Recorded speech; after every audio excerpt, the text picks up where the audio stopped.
Well, since the story's going, I might be right.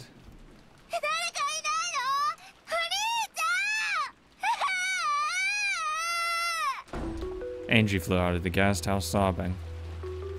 Is there anyone still alive on this island? When she checked the cousin's room earlier, it had been completely empty. However, she remembered that she hadn't seen Battler George or Maria's bodies there. What she didn't know was whether this meant they were safe or whether she was able to be reunited with them as corpses. About to be.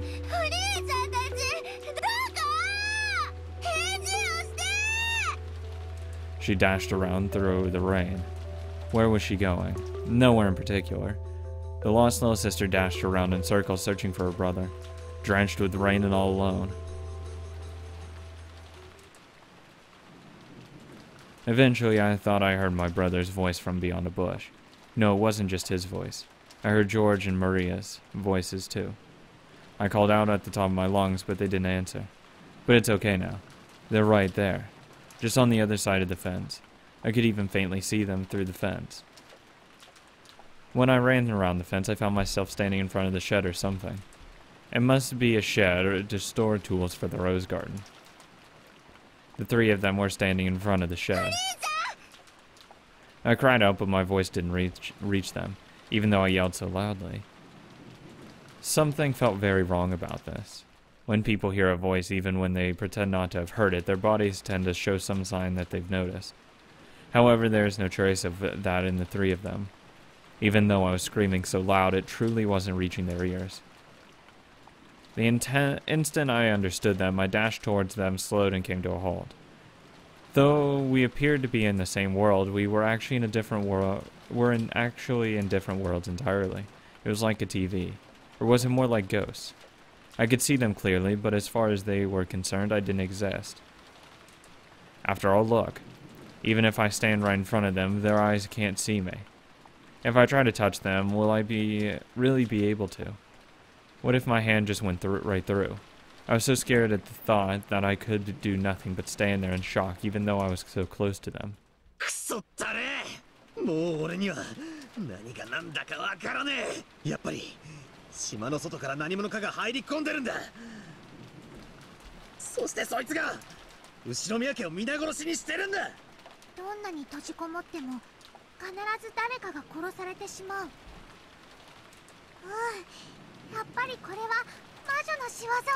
That wasn't an option. みんな落ち着いて考えよう。この島には後ろ宮家の人間以外は存在しないんだ。そんなはずはねえぜ。だって現にこうして後ろ宮家の誰にも不可能な殺人が何度も起こってるじゃねえか。それはそうだけど、本当にそうだろうか。僕たちには見落としがあるんじゃないだろうか。見落としって？例えば、そうさ、死んだふりとか。この島に後ろ宮家の人間しかいない以上、犯人だって後ろ宮家の人間しかいないんだ。だとしたら僕たちが死んだと思い込んでいる誰かが実は死んでなかったということになる。しかし兄貴、それはありえねえぜ。全員の死体を必ず誰かが検視してる。死んだふりなんか絶対にできねえはずだ。考えたくはない。でもその検視さえも偽られているとしたら、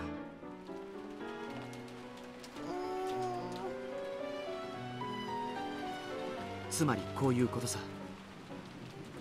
犯人は初めから複数犯だったんだ。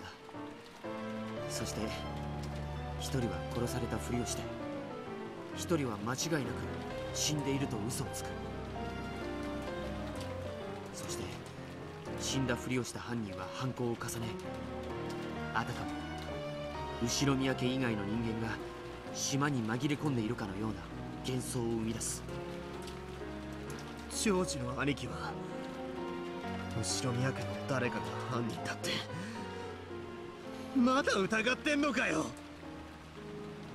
南條先生は殺された。殺された以上犯人ではないと考えるのが妥当だろう。そしてお医者である南條先生の検視が一番信頼できたと考えられる。 If so, then we can probably assume that the people whose death Nanjo checked was almost certainly dead. Who did Nanjo check? Genji's corpse, Kraus and Natsui's corpses, Shannon's corpse, Goda and Kumasawa's corpses. 最初の食堂の死体、あの6人の犠牲者のうち南條先生は源氏さんの死体しか検視をしていないんだ。マリアたちがそれぞれ確認したはずだよ。 Only your parents. しかし南條先生が確認したわけじゃない。何を言ってんだよ。あの無芸殺され方でどう親父たちが生きてるってんだよ。それにジョージの兄貴は何を言ってるんだ。ってことは俺たちの親の誰かが犯人だって言ってんのかよ。 At least one. そりゃねえだろ。真っ先に殺されてこれだけ大勢が殺されて、どうやったらさらにその上俺たちの親が犯人だなんて言えるんだよ。許せねえ。あんな殺され方をした親父たちをさらにこの上疑って恥ずかしめるなんて。あとごめん。マリアのママはちゃんと死んでたよ。じゃあジョージお兄ちゃんの親かバトラの親かどっちかが犯人？もうよそう。マリアちゃん、僕もちょっと混乱してたみたいだ。ジョージお兄ちゃんはシャノンを殺さないよ。もうよせよ。俺たちの誰も親族を殺したりするわけなんかねえだろ。だからジョージお兄ちゃんがお父さんとお母さんが本当は生きてるのに死んでるなんて嘘をつかないと思う。 Maria, you're not really doing yourself any favors here. ジョージお兄ちゃんはシャノンが殺されるような事件の片棒を担ぐわけがない。 Fuck, I didn't even think of that. God damn it. That's right. Oh, if I'd actually thought that, I could have cleared George way sooner than I did. Calmly, as though answering a quiz or a riddle, Maria spoke to George. Then, with a blank look on her face, she turned to Battler and spoke. You're バト guilty. ラはお父さんとお母さんの死体を見たよね。ああ見たさ。みんなも見ただろ。あんな血まみれでひでえ死に様で。バトラが嘘をついてると思う。 Huh. はあ、どうしてそうなるんだよ。そうすると筋が通る。最初の食堂でバトラの両親は死んでなかったの。その片方が夏日おばさんたちを殺し、内側から鍵を閉めて部屋にとどまる。 Yep. もう片方がそれ以降の殺人を引き継いだ。ゲストハウスの密室を破るには内側に協力者がいなくてはならない。それがバトラ。全部説明がつくよ。いい加減にしろ。よさないかバトラ君。マリアちゃんも。やっと頭の中の狼と羊のパズルがぴったりと収まった。犯人はバトラ一家。おお、正解？ Jesus Christ, Maria. 何を言ってやがんだ。 This really isn't a good thing to do to someone that, possibly is a killer. 正解よ。 Oh, hey, Kiria. The voice came from behind Angie. She spun around, surprised. There, covered in blood, yet wearing cheery expressions, were Rudolph and Kiria. ルドルフおじさん、キリエおばさん、無事で。 Okay, George, take 2 seconds to think this one out.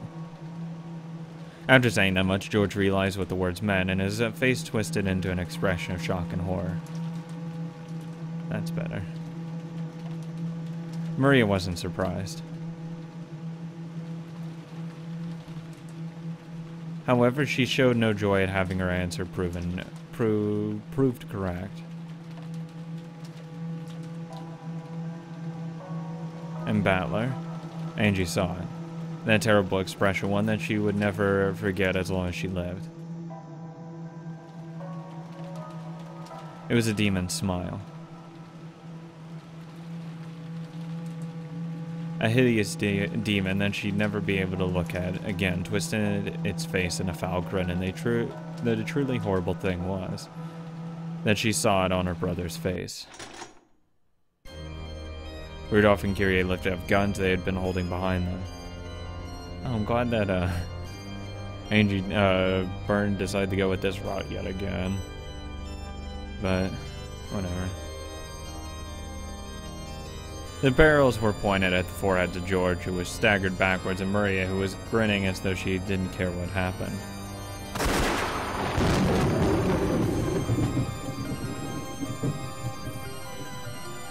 There was a flash of lightning and a crack of thunder.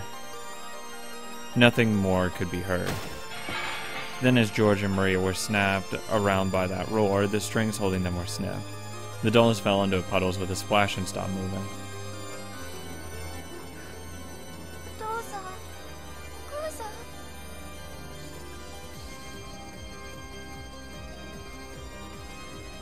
All of this occurred right before Angie's eyes.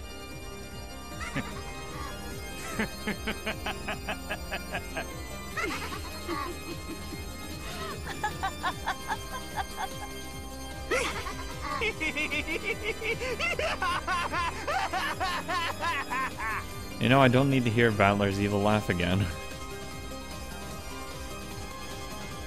Angie, who stood stunned beside them, wasn't visible to their eyes.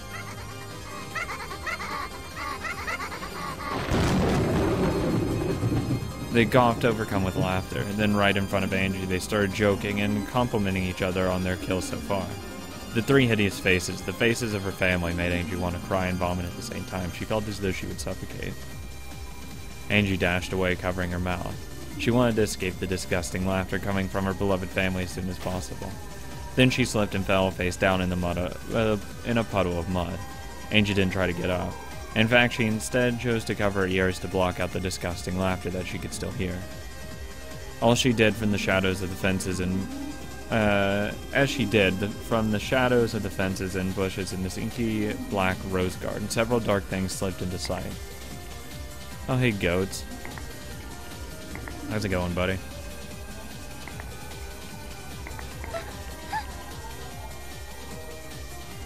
Angie looked around herself in surprise to see the eerie black shapes had appeared from all over the garden and were slowly surrounding her. It was a crowd of people with goat heads. Their outfits were all different. Some wore suits while others were dressed casually. However, all of them were covered with darkness and all of them had goats' heads. Angie, bewildered, accidentally let her hands fall from her ears. By now she couldn't hear that disgusting laughter. However, in the place she could hear the words spoken by the goats.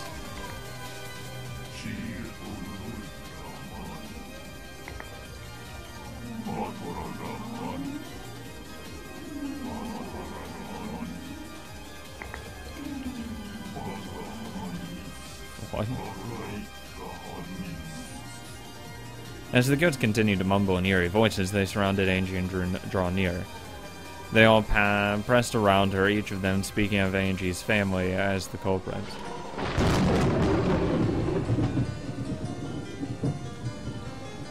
At first, everyone had joined in on it, the Ava culprit theory.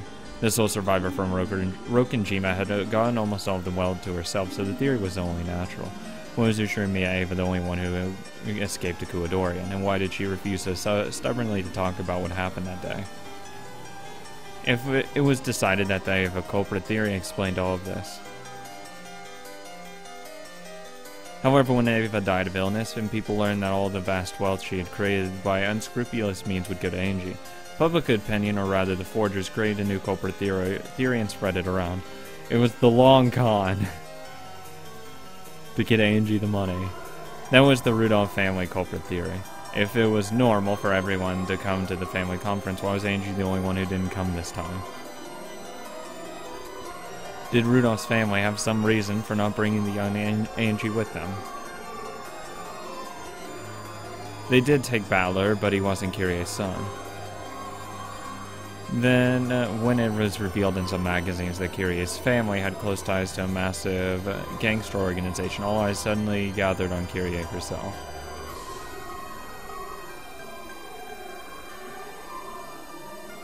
Then the truth was also laid bare about Rudolph, who had made a killing out of fraudulent business practices. And almost immediately, the couple became thought of as the most suspicious people on the island. It's really fucking convenient. Hideyoshi and Ava's company might have been rough, but at least it had operated within the law. However, the more Rudolph's company was investigated, the more dirt was dug up. Furthermore, the trouble surrounding some party tickets from the time Rudolph and Kyrie were students was also testified to. It was clear that they were far more suspicious than Ava's family.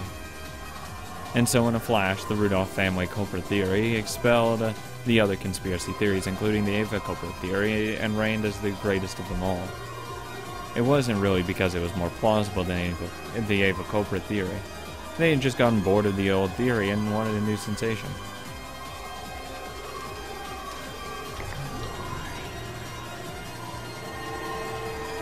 The goat seemed to bend and undulate. The sky rapidly turned white, becoming a ceiling lit by fluorescent lamps. Oh, wow. Hello. The goats had changed completely, becoming the shapes of girls wearing goat masks. All of the girls were wearing the same clothes. It was a uniform. The uniform of St. Lucia Academy.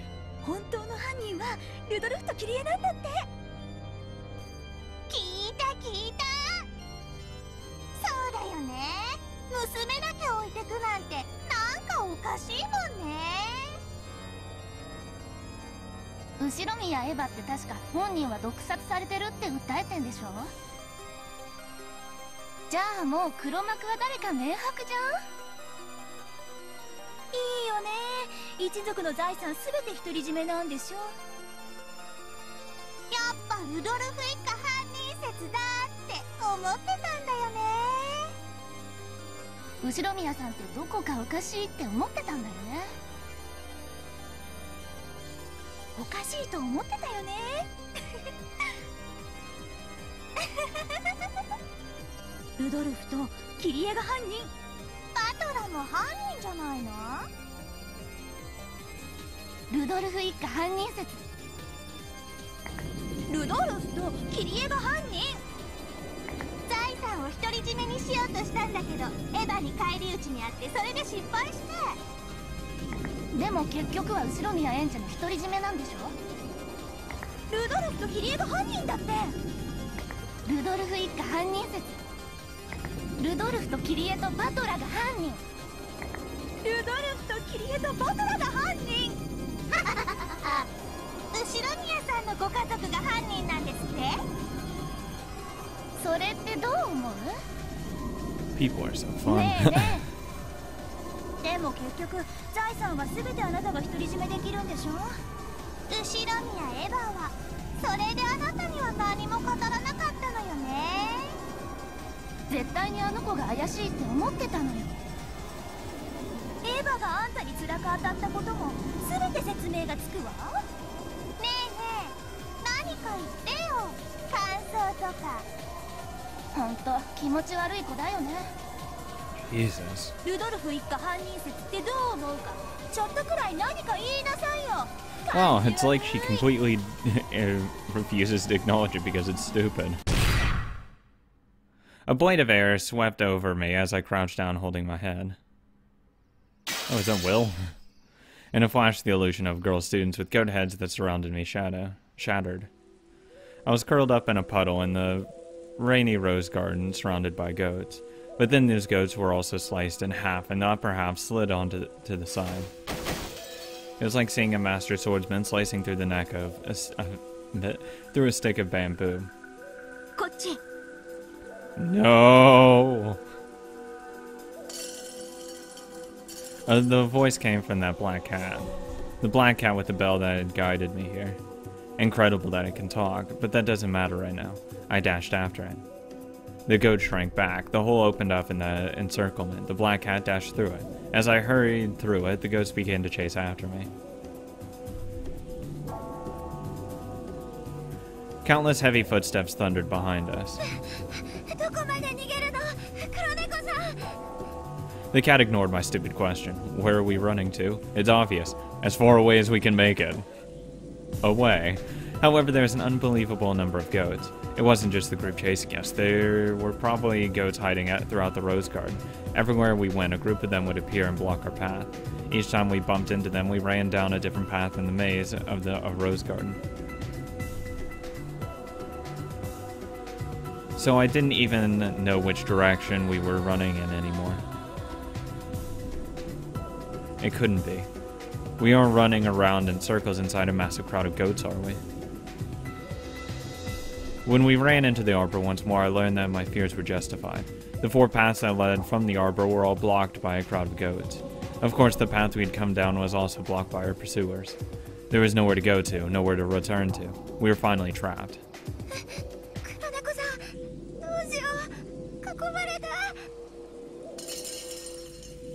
Good answer. The black cat glared at the goats that surrounded us, standing on guard. It's all over for us. At that moment, I found myself floating in the air. Hello? A massive arm large enough to crush my entire head had grabbed my collar from behind. Before I could even think to cry out, I saw right in front of my face a pair of strangely glowing red eyes and a massive mouth with jagged teeth and foul breath. The mouth opened wide. And as though it was a separate creature, a bizarre tongue stuck itself out. Then it spat words at me.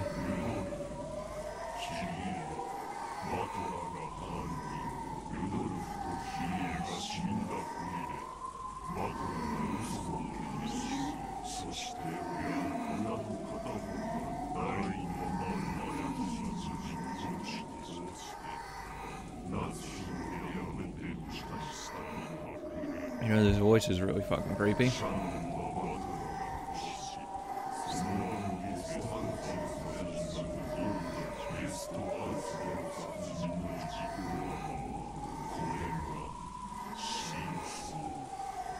Then that gaping, smelly mouth slowly began to close over Angie's head.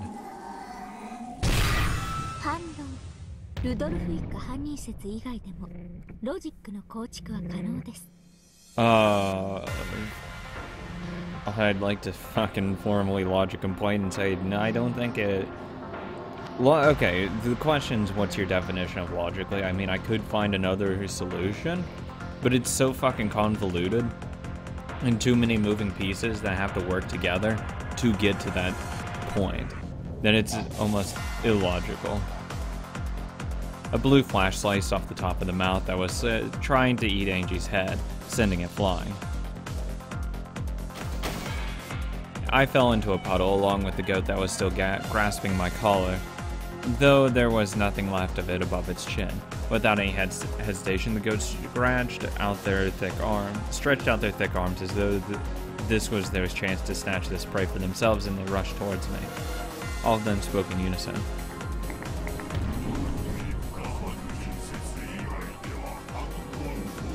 Not impossible, it's just the most likely solution in this game, in this rule set.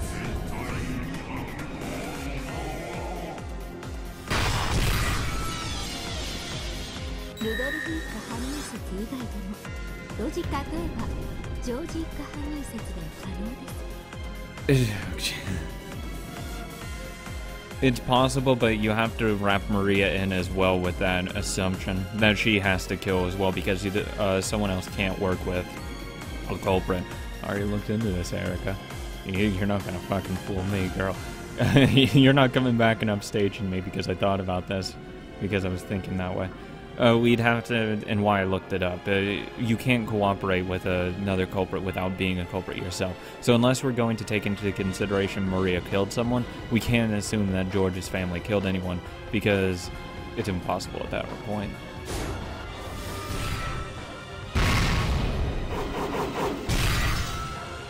A red flash and a blue line became blades of wind that passed over my head, doubly slicing the arms of the goat and tried to pick me up.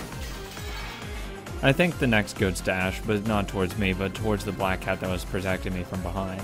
As I sat on my butt staring up at the rainy night sky, the massive goats were in the air right above me, fighting the black cat or someone.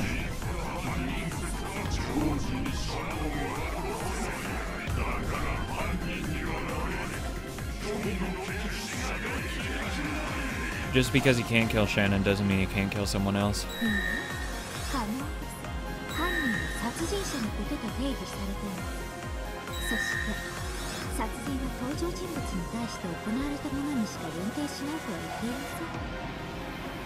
Yeah, but if we go with that, Natsui's a fucking culprit and we can't trust anything she says. Because theoretically she murdered someone, allegedly.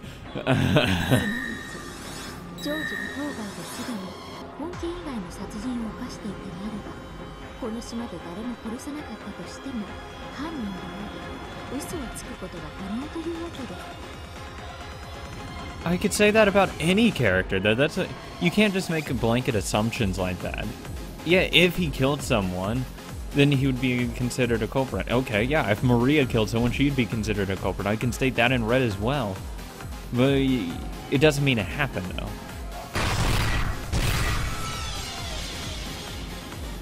The deep red curves cut by the swings bit into the goat. Its massive body was knocked into the air, became a bunch of about 7 logs of flesh, and was thrown into the rose bushes. This time, the terrible force of the attack shocked the goats. They faltered, shook, and stepped back. Finally, I understood. That red slice. It had come from a weapon that could draw red slashes. No, it also drew blue slashes just a second ago. A massive sight that could speak both types of truth, red and blue, at the will. I looked up at the sky, then let my head hang down backwards. Long time no see. There was no black cat there. It was a girl holding a large scythe.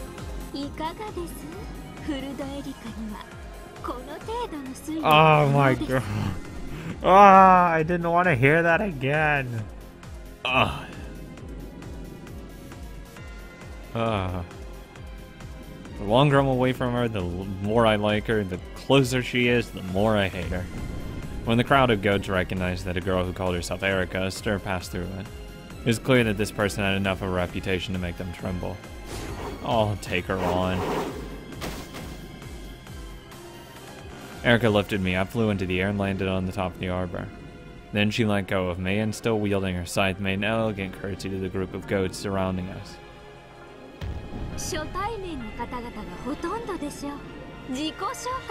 You don't need to.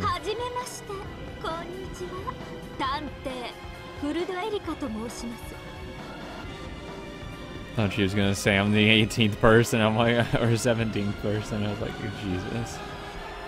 Or the 18th. Don't remember.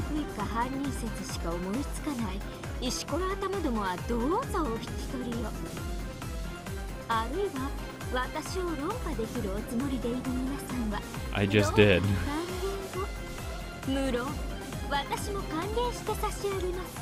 I mean, I could counter you all day. Because, by the rules of this game, Maria has to be involved in that. Because she covered for George, saying that he couldn't kill anyone other than a child. That he couldn't kill any adult.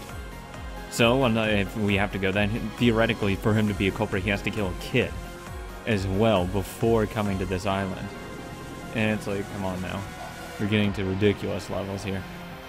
And I classify working together, or collaborating, or assisting in any way, it's giving them an alibi that they don't have. Or lying for them. That's what I assume as, you know, collaborating and working together. The goats all howled at once. It seemed to be a cry of shock or fear, or possibly of wonder. The goats surrounding the arbor chattering, but not moving any closer. None of them had the courage to stand against the detective, this witch of truth called Furuta Erica. I'd challenge her any day of the week.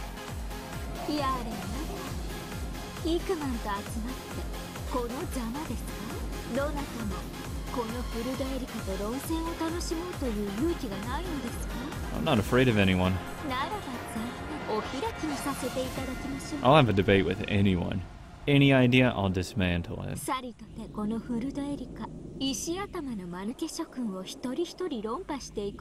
Annihilate them all at once.